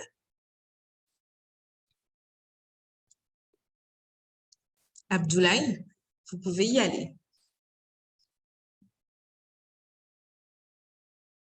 Alors, en attendant de retrouver Abdoulaye, Claudia Ngoa. Bonjour. Ah, d'accord. Abdoulaye nous a rejoint. Oui, Abdoulaye, bonjour. Vous m'entendez? Très bien, on vous entend. OK. Bonjour, bonjour tout le monde et merci beaucoup aux panélistes d'avoir partagé ces expériences qu'ils ont vécues lors de leur formation dans les villages. Moi, personnellement, j'ai des questions par rapport à l'intervention des panélistes. La première question est, quelles sont les difficultés qu'ils rencontrent lors des missions dans les villages? Alors, Abdoulaye, votre intervention est très hachée. Nous n'arrivons pas à vous entendre. Je vais vous inviter à revenir pour votre intervention, s'il vous plaît, pendant que Claudia Ngoa y va. Merci beaucoup. Je remercie les différents intervenants pour leurs interventions. Pour moi, ce n'est pas une question, mais c'est une contribution au fait. La démarche de l'émancipation, l'égalité des sexes, etc., a échappé quelque chose. Parce que quand on parle d'égalité, on oublie de parler d'abord à la femme en tant que personne. Dans ce processus, moi, j'ai l'impression que les femmes sont tout autant prises au dépourvu. Lorsqu'on leur dit, vous pouvez participer à part égale, vous pouvez participer de telle façon, vous avez les droits, vous avez la chance. Ça biaise un peu la démarche parce que la femme a été élevée dans un système où l'impuissance lui a été apprise. Comprenez mon langage, moi je suis écrivaine. L'impuissance lui a été apprise et donc il faut d'abord qu'elle se réveille. Il faut qu'elle se considère d'abord en tant que personne avant d'être une femme. Notre identité est culturelle. Si on arrive à quitter ça, notre identité culturelle, on nous a appris comment être une femme, comment être une mère, comment se soumettre, comment, mais on ne nous a pas dit que nous pouvons décider pour nous, nous pouvons nous engager en tant que personne. Et le tout nous prend au dépourvu de sorte que lorsque nous sommes placés au poste des décisions, nous n'avons tout de même pas cette confiance en nous qui nous permette de nous affirmer dans ce que nous faisons, d'être aussi compétitive qu'il faut l'être, et nous restons dans cette participation. Parce que moi, je pense que ça fait déjà plusieurs dizaines d'années, oui, l'effort est encore à fournir, mais ça fait plusieurs années que les femmes ont été sur les mêmes bancs d'école que les hommes et que depuis qu'ils ont droit à part égale de participer au poste de décision, qu'est-ce qui freine pour la minorité des femmes qui accèdent au poste de décision? Qu'est-ce qui freine? Soit c'est la confiance en soi, soit c'est la détermination, soit c'est cet esprit de compétitivité, d'avoir une perspective de croissance. Et je pense que le leadership féminin devait tenir compte de ça. À cette femme à qui nous voulons donner le droit d'aller où elle veut, de porter sa voix, comment nous la préparons? Il faut qu'elle quitte d'abord cette impuissance, parce que si elle y va impuissante dans ce système d'égalité, elle y reste. Et c'est là que nous restons dans la représentativité. Les femmes ont du mal à intégrer la méritocratie. C'est bien que nous commencions avec la participation, il faut 50 femmes et 50 hommes, mais il faut que les femmes s'affirment assez pour aller où elles veulent aller et de façon autonome. Mais pour ça, il faut travailler sur la femme pour qu'elle commence désormais à se voir une personne avant d'être une femme qui a été culturellement construite.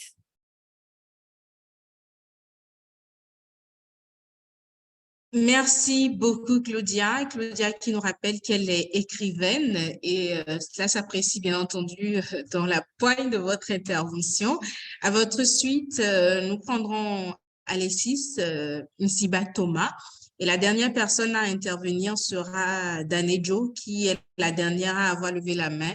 Bon, pas Danejo, Abdoulaye, parce que Danejo est une panéliste, donc elle pourra rebondir dans son intervention après les différentes questions. Nous avons encore juste quelques minutes, donc je vous invite à y aller très rapidement, s'il vous plaît. Alexis?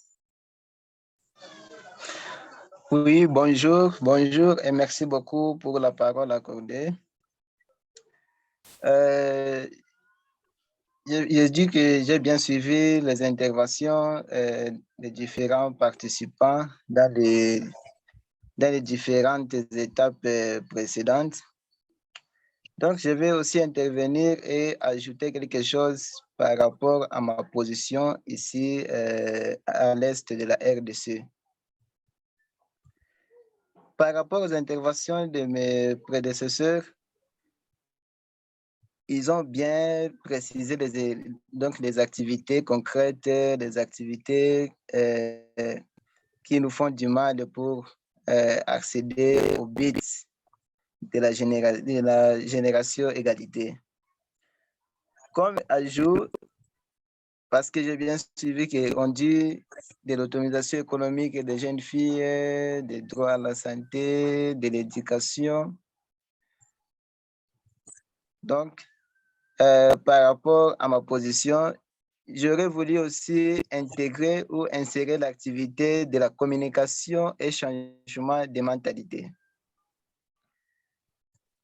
Pourquoi ce domaine? Parce que pour une fille accéder à l'autonomisation économique, qui va donner cette autorisation à cette fille d'accéder à cette autonomisation économique ou bien un centre de formation? Ce sont les parents. C'est ainsi qu'il faut, ou bien il fallait organiser des échanges, créer des espaces d'échange avec les parents de ces filles,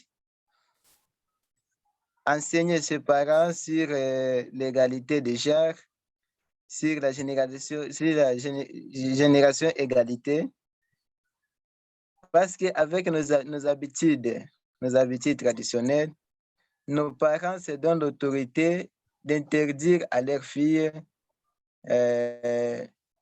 d'accéder dans des différents centres de formation, d'accéder même à l'éducation. Mais Merci beaucoup, Alexis. Ont déjà une capacité sur la génération égalité. Alexis, merci. Je pense que vous avez excédé votre temps d'intervention, s'il vous plaît. Nous avons bien dit pas plus d'une minute pour les interventions pour nous permettre à toutes et tous de poursuivre nos journées en dehors de cet espace-là qui est initié. À votre suite, Guylaine. Guylaine, je vous donne la parole et je voudrais que chacune de nous fasse l'effort de tenir dans un court temps d'intervention. Merci. Bonjour à tous. Je suis Guylaine Sandem. Je n'ai pas encore de position en tant que personnel d'une ONG ou d'une association. Bon, j'ai une association dont je suis membre, je suis volontaire, qui fait justement dans l'action humanitaire et dans la lutte contre les violences basées sur le genre. Et quand j'ai écouté les différentes interventions, surtout concernant l'autonomisation de la femme, et je me suis demandé où est-ce qu'on peut pousser l'action beaucoup plus loin parce qu'il y a beaucoup à faire. Et j'apprécie déjà les actions qui sont déjà menées sur le terrain en termes d'alphabétisation, de création des activités génératrices de revenus pour l'autonomisation des femmes. Et bien, je me suis demandé, oui, on vise l'éducation de la jeune fille. Et lorsqu'il faut parler de prise de décision, et que les femmes qui se retrouvent à chercher à avoir une position stratégique peuvent prendre prendre part à ces décisions-là, elles se butent à d'autres obstacles tels que, je ne sais pas si c'est connu dans tous les pays, les harcèlements sexuels, des contraintes sexuelles. Si elle n'y adhère pas, elle n'aura pas droit au poste et tout ça. Je me demande, quelle stratégie peut-on donc adopter à ce niveau pour que la femme ne soit pas contrainte à ces genres d'obstacles pour pouvoir avoir accès à la prise des décisions. Ça, c'est la première préoccupation. Ma deuxième préoccupation, forcément pas une préoccupation, mais c'est juste un ajout. Parlant de comment capter, comment évaluer si nos actions peuvent porter, je ne sais pas comment je peux dire ça, peuvent répondre aux différents engagements qui ont été pris. Ce sera un peu difficile d'évaluer l'ensemble parce qu'il y a tellement d'associations qui mènent des actions qui sont beaucoup plus éparses. On ne peut pas capter des indicateurs qui peuvent effectivement nous permettre de pouvoir dire si on atteint tel ou tel objectif peut-être prévu par le protocole de Maputo ou toute autre juridiction internationale ou nationale. Merci, Guylaine, pour votre intervention. Nous allons devoir nous en arrêter là, s'il vous plaît. Merci beaucoup. D'accord, d'accord. Alors, à votre suite, Kazereka Zabayo. J'espère que je n'écorche pas la prononciation des noms, sinon je voudrais m'en excuser. Kazereka Zabayo, est-ce que vous êtes avec nous? Non, je n'entends rien pour le moment. Salematou Kaba.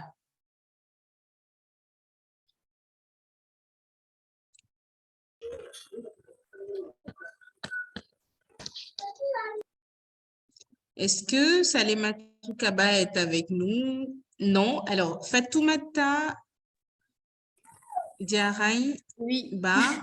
Voilà, je te donne la parole. Merci, je voulais partir parce que j'ai une émission enregistrée tout de suite. Merci de me donner la parole.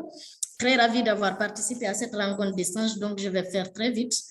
Alors pour moi, pour un changement, pour qu'on puisse avancer dans cette lutte qui a commencé depuis plusieurs années maintenant, et je crois qu'il faut qu'on essaye de conscientiser d'abord les femmes, les principales concernées. Les conscientiser, je vais dire par là, et les informer qu'elles ont tel et tel autre droit qui doit être respecté et sur des droits qu'elles doivent pleinement jouir en fait, sans que quelqu'un d'autre ne vienne s'y opposer ou va les barrer la route. C'est tout à fait un droit qui est consacré par les conventions internationales, par nos textes de loi internes dans nos différents pays. Ça, c'est quelque chose sur lequel on devrait s'accentuer. En vulgarisant ces lois sont faites en fait pour nous, pour la population, pour tout le monde. Donc, jouir pleinement de ces droits-là, il faut d'abord les connaître. Et ça, je vais donner l'exemple pratique d'un projet qu'on a eu à mener ici récemment et à l'intérieur du pays, dans les zones rurales, avec les femmes et les acteurs de la société civile, y compris les autorités, en tout cas plusieurs acteurs concernés pour que ça soit une réalité. Sur le code civil, par exemple, le code civil guinéen, le code pénal guinéen, des textes de loi qui ont été révisés et malheureusement qui sont méconnus par les populations. Donc, je ne sais pas comment est-ce qu'elles peuvent jouir de ces droits inscrits dans ces textes de loi, notamment la déclaration des naissances que seulement les hommes étaient censés le faire. Et maintenant, la loi autorise aux femmes, aux sages-femmes et à tous les acteurs concernés de déclarer les naissances des enfants parce que ça commence là, le droit à une identité. Et de l'autre côté, le mariage, la déclaration de mariage, ça enregistré devant l'officier de l'état civil parce que ça aussi c'est un problème auquel nous sommes confrontés dans nos différents pays. Ça favorise en fait beaucoup de violences vis-à-vis des femmes. Et de l'autre côté, la déclaration de décès, quand on parle par exemple comment on appelle, d'héritage dans les familles et tout, il faut savoir comment s'y prendre avec les textes de loi et les documents qu'il faut se procurer. Et de l'autre côté, la participation politique des femmes, je vais m'arrêter là parce que j'ai pas assez de temps. La participation politique des femmes, moi j'y tiens.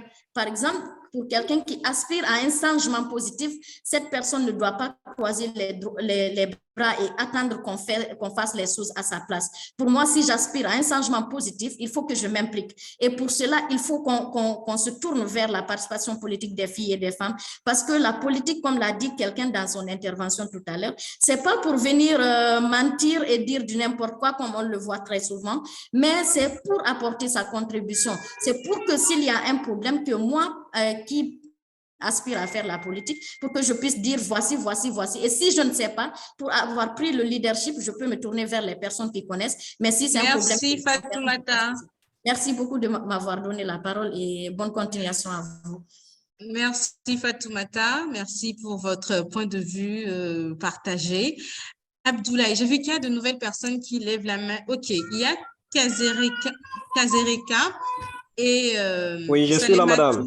Sont revenus. Vous pouvez y aller rapidement. Comme je le disais, la dernière personne à intervenir sera Abdoulaye. Toutes celles qui ont levé la main, je veux dire les personnes qui ont levé la main après Abdoulaye sur ma liste, ne sont pas prises en compte. S'il vous plaît, vous pouvez noter dans le chat. Il s'agit de Maître Sarah Awadiaï et Diaw, désolé, et une personne sous le sigle Galaxy A31.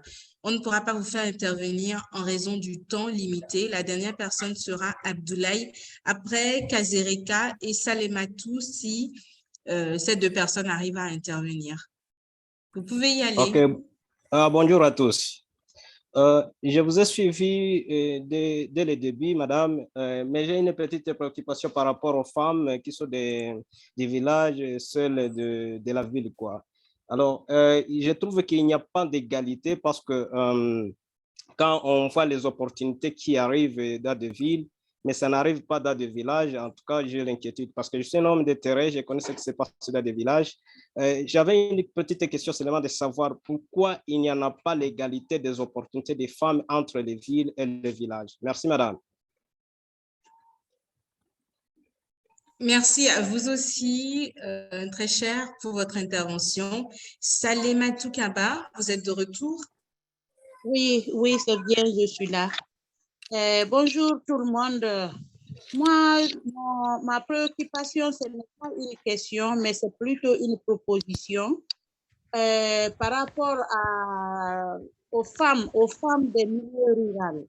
Ces femmes, on est toutes conscientes qu'elles ne sont pas tout à fait dans leurs droits, mais nous, après avoir effectué une enquête, on a compris que beaucoup de personnes ont parlé d'une chose, c'est-à-dire qu'ils sont prêts à scolariser les jeunes filles, mais les écoles sont à des endroits très éloignés de certains villages. Et pour cela, quand les enfants arrivent jusqu'au niveau de l'examen, c'est-à-dire après l'étape primaire, ils doivent commencer l'école au secondaire. Et là, l'école est très loin, il y a un problème de tutorat qui se pose. Et si les parents n'ont pas une personne de confiance, ils sont réticents à laisser les petites filles sur la route d'une grande distance. Donc, moi, ce que je propose, c'est de demander à nos différents gouvernements de mettre les écoles dans les milieux ruraux, des enfants vraiment intelligents. Malheureusement, je ne peux pas continuer. Voilà donc ma proposition. Très bien. Merci beaucoup, Salematou. Dernière personne, Abdoulaye Diallo. Vous pouvez y aller pour votre intervention très rapidement et nous prendrons les retours de nos panélistes et nous allons conclure. Bon, ok. Bonjour encore. Désolé pour tout à l'heure parce que la connexion était un peu mauvaise. J'espère que là, vous me recevez. Absolument. On vous reçoit. Voilà. Ok. Mais je voulais d'abord remercier les panélistes pour leur intervention par rapport à la jeune féminine au niveau du système de l'État. Bon, moi, j'ai des questions par rapport à cela. Ils ont parlé tout à l'heure de faire des innovations dans les villages. Maintenant, j'aimerais savoir quelles sont les difficultés, eux, qu'ils rencontrent lors des missions dans ces villages. Et deuxièmement, il y a, je ne sais pas, c'est Marie, la dame, elle a parlé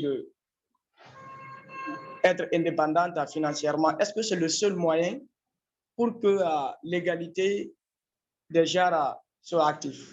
Bon, merci, merci beaucoup. Merci beaucoup à vous, Abdoulaye. Je pense que dans la plupart des interventions, il y a beaucoup plus eu des commentaires. Et les quelques questions, je ne sais pas si vous voulez y aller. Danejo avait déjà levé la main un peu plus tôt, donc on va peut-être lui donner la parole en priorité. Je parle sous ton contrôle, Crispin, et je te laisse poursuivre la modération. Merci. Ok, merci Teslanik. Oui, j'avais levé la main parce que j'ai vu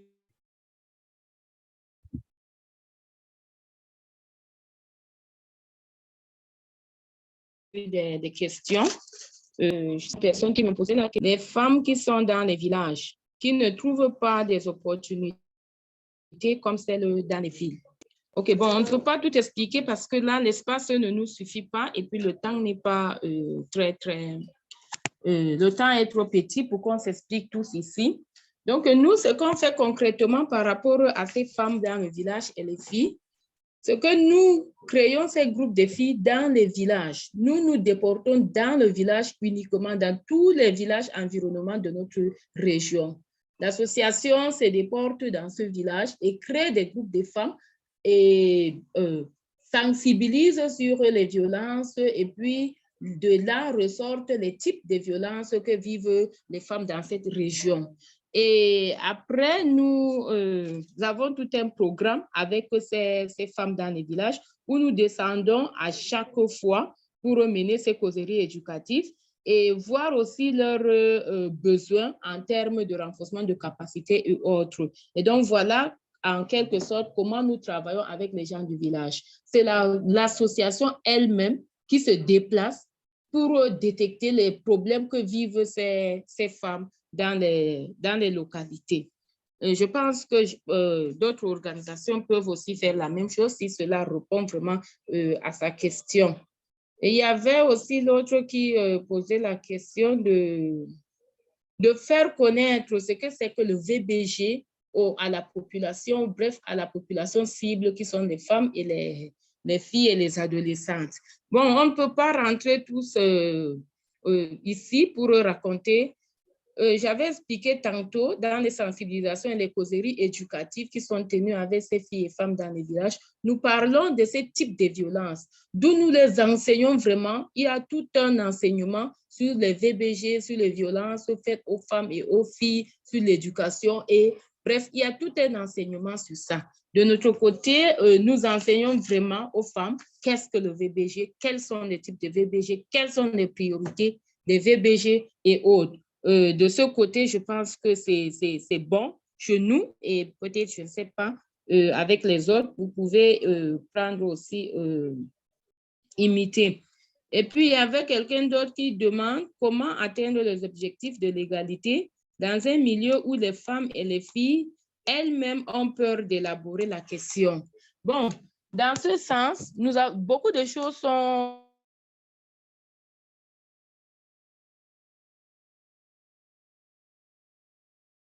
ont déjà été faits et victimes à pouvoir s'exprimer elles-mêmes.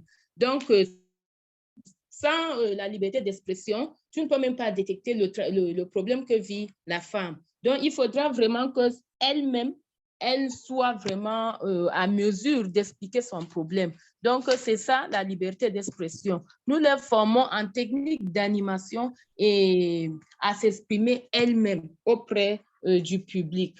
Donc, ce qui fait que c'est toujours là l'égalité des genres.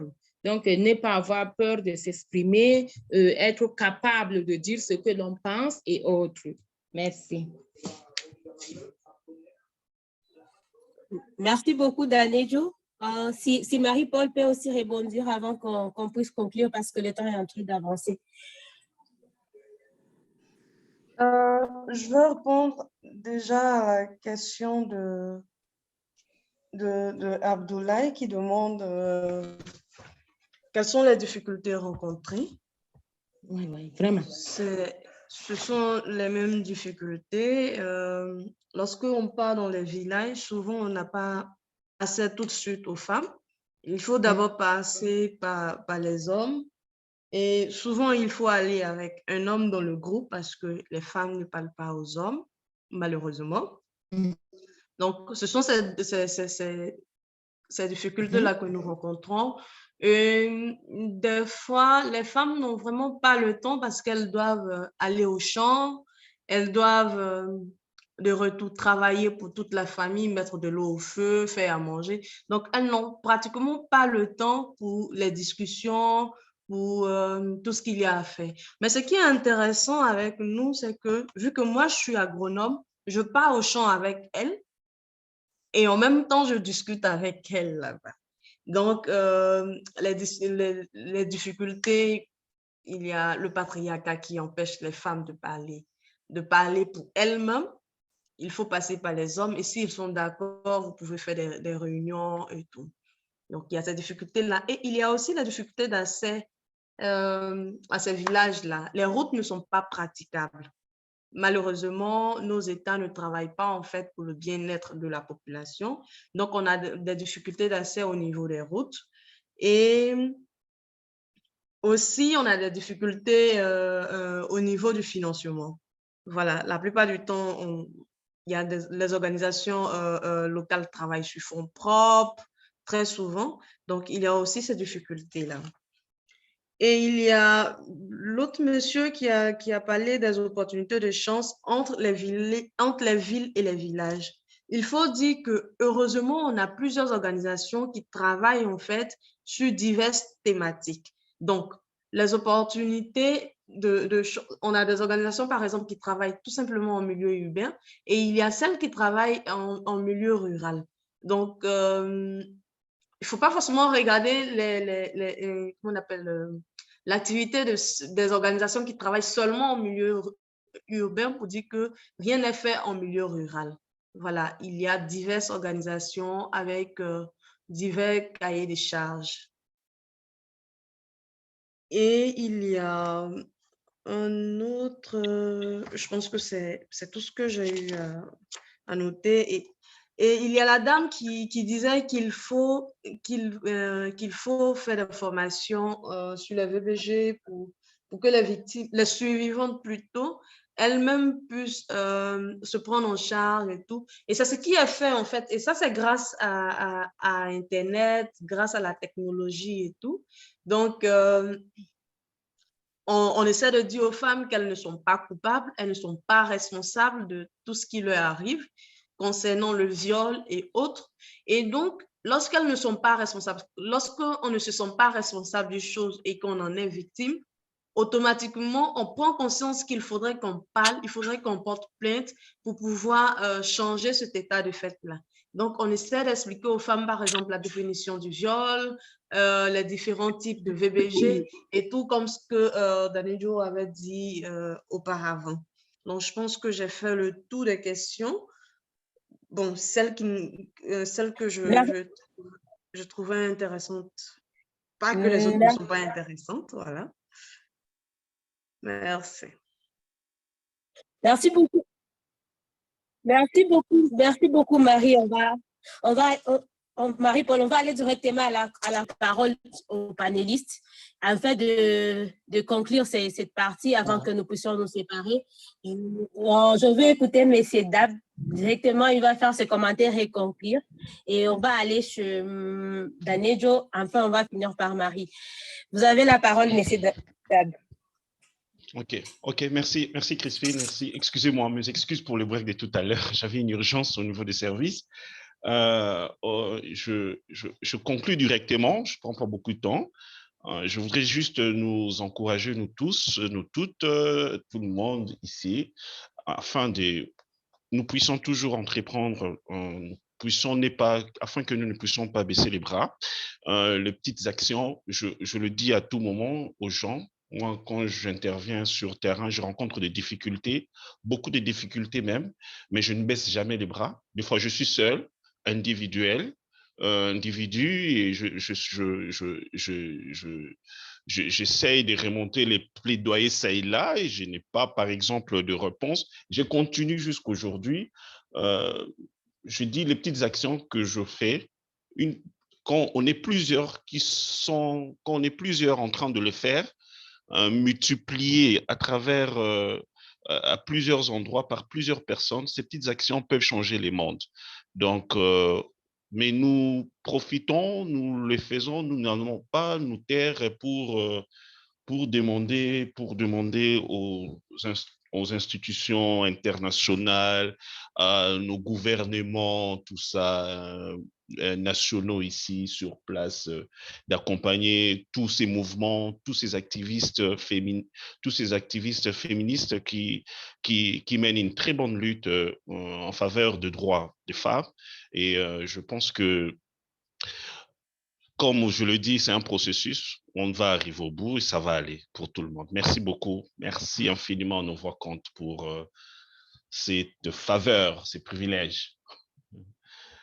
Merci beaucoup de nous avoir donné cet espace. Merci beaucoup, Dab. Merci beaucoup, Dab. On va écouter J'allume même, je mets ma caméra et puis je... Okay.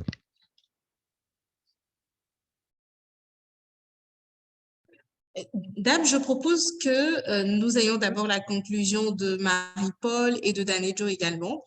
Ensuite, on va toutes et tous allumer nos caméras pour la photo de famille. Voilà. Okay, c'est bon.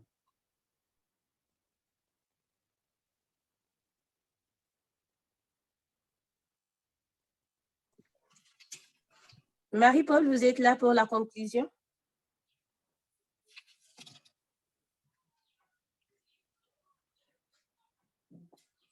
Danejo?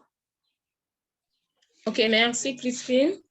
Je vais dans le même sens que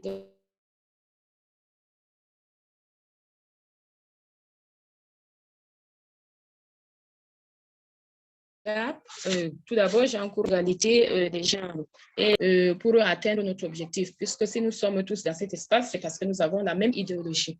Alors, merci à nos voix-comptes pour cet espace d'échange et qu'il ne se fatigue pas aussi, parce que c'est un mouvement qui a vraiment mobilisé beaucoup des organisations francophones de la zone d'Afrique. Merci.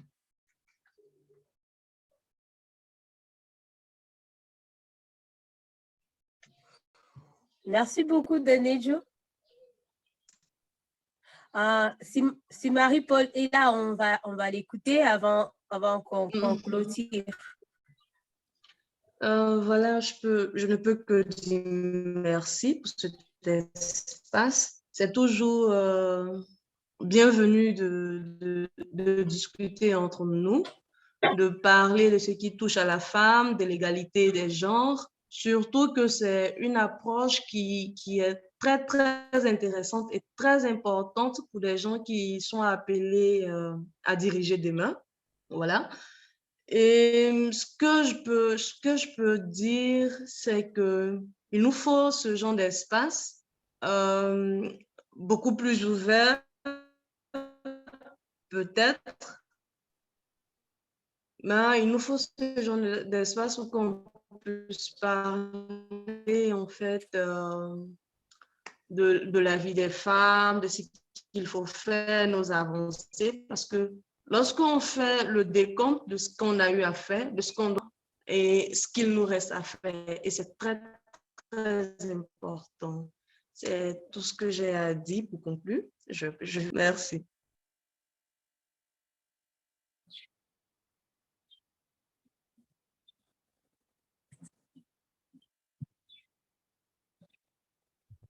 Merci Marie-Paul. Je sais pas si... Merci beaucoup à nos différents panélistes pour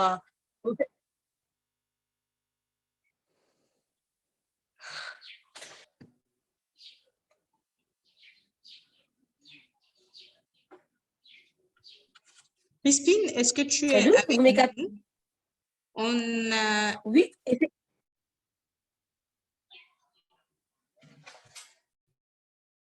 Alors, nous ne recevons plus convenablement Crispine. Je vais reprendre le lead pour nous permettre d'amorcer définitivement la descente de ce premier rassemblement virtuel de Nos Voix comptent, qui, à mon sens, aura été un espace très productif, très édifiant et surtout ouvert comme nous l'avons souhaité. Nous nous excusons auprès de toutes les personnes qui auraient souhaité intervenir, partager des avis, poser des questions. Et il y a eu beaucoup de commentaires également dans le chat. Nous n'avons pas pu les lire, mais je pense qu'au fur et à mesure, tout le monde lisait ces commentaires-là. Tout de suite après cet espace, ce que nous ferons, c'est de partager avec vous l'enregistrement pour que les personnes qui ont rejoint un peu plus tard ou même celles qui se sont inscrites et n'ont pas pu participer puissent voir ce que nous avons dit, écouter également les interventions et se faire un avis. Et n'hésitez pas à continuer à partager vos interventions en ligne. Je ne vous ai pas vu faire de tweets en live pour partager des moments forts, mais nous pouvons continuer à le faire autant que nous le voulons en ajoutant tout simplement le hashtag Rassemblement NVC ou Nos Voix comptent. Tout le monde n'a pas pu intervenir, mais les discussions restent ouvertes. Nous vous enverrons également un formulaire pour que vous nous donniez votre avis sur le contenu de cet espace. Si vous souhaitez que cela se poursuive, comme je vous le disais, notre ambition, c'est justement de faire en sorte que cela puisse se perpétuer, mais il faut que cela corresponde à vos attentes. Est-ce que vos attentes ont été comblées? Vous allez nous le dire en remplissant le formulaire. Et aussi, si vous souhaitez qu'on fasse évoluer ce rassemblement vers des espaces en présentiel pour que vous puissiez en profiter. On conclura en disant tout simplement que l'égalité des genres en Afrique francophone reste un idéal auquel nous aspirons, mais nous sommes plus ou moins encore loin du but, mais qu'il faut reconnaître et surtout apprécier à l'heure où nous sommes aujourd'hui l'action féministe portée dans ce sens-là pour que nous puissions effectivement y arriver. Nous nous encourageons les unes, les uns et les autres à poursuivre notre engagement et rappeler que nous devons aller dans une approche de leadership féministe par la base, comme l'a su bien expliquer Marie-Paul dans l'une de ses interventions. Nous n'avons pas idée de combien nous pouvons apprendre des femmes dans nos communautés qui, en soi, sont déjà des féministes, même si elles ne l'associent pas à cette terminologie. Prenons donc le soin de ne laisser personne de côté et de faire en sorte que toutes les voix puissent compter, comme nous le demande notre mouvement. Je vais vous inviter à allumer vos caméras. Chez moi, je vais mettre le format galerie, histoire de vous voir toutes et tous. Je vois de charmantes personnes, certaines que je connais déjà, d'autres que je rencontre pour la toute première fois. Je fais un coucou à Patricia Kazoki, avec qui j'ai déjà eu l'occasion d'échanger et c'est la toute première fois que je la vois. J'espère que nous aurons l'occasion de nous parler. Et je suis contente de voir toutes les autres personnes. Ah, nos panélistes, vous les voyez, Danejo est en rose quelque part. On voit Marie-Paul avec sa coiffure purement africaine. Je pense qu'elle a un peu de panafricanisme en elle, en plus du féminisme. Elle nous le dira certainement d'ici là. Et Dab, certainement qui est au boulot, dans sa chemise blanche. Il y a la photo de Nelson Mandela derrière moi. Nelson Mandela, pour nous inspirer. Parfait. Merci à tout le monde. Je ne vois pas encore les photos, les vidéos de Fatoumata, de Micheline. En tout cas, j'attends que vous mettiez vos vidéos, vos caméras, s'il vous plaît, pour qu'on puisse faire la photo. Ce sera juste une capture d'écran. Là où je suis, je ne pourrais pas. Je suis en circulation, c'est pas évident. Il n'y a pas de souci. On va donc le faire sans, mais vos noms s'affichent tout de même. Okay, moi, j'arrive pas à voir assez allumer la caméra, donc ça marche pas sur moi. C'est pas comment faire, ça marche pas. Oh là là, ça doit être à votre niveau parce que je n'ai pas désactivé l'option caméra pour qui que ce soit. Tout le monde a accès à sa caméra. Donc, on fait une capture d'écran. Souriez, même si on est loin, il faut sourire. Et voilà, il reste la deuxième vague avec Annie Michel, Fatoumata, Ramatou Laili, Issouf, Rose. Et voilà, merci à vous. Je pense que je partagerai tout ceci dans le mail que vous allez recevoir pour que vous gardiez des souvenirs. N'hésitez pas à suivre à nouveau l'enregistrement et partager des questions. Très prochainement, nous lancerons l'espace des membres de nos rencontres et nous avons essayé de garder toujours accessible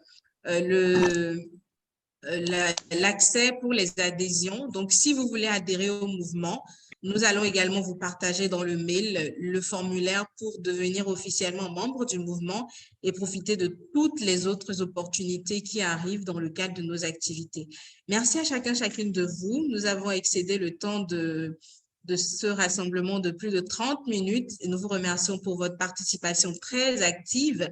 Pour vos interventions qui ont été magnifiques, tant nos panélistes que vous en tant que participants, participantes. Prenez grand soin de vous et on se retrouve dans tous les autres espaces, tant de nos rencontres que tous les autres qu'on peut se retrouver dans la sous-région, portés par notre engagement féministe, notre engagement pour l'autonomisation des femmes et des filles. Je vous dis à bientôt. Prenez soin de vous. Bye bye. Au revoir. Bye bye.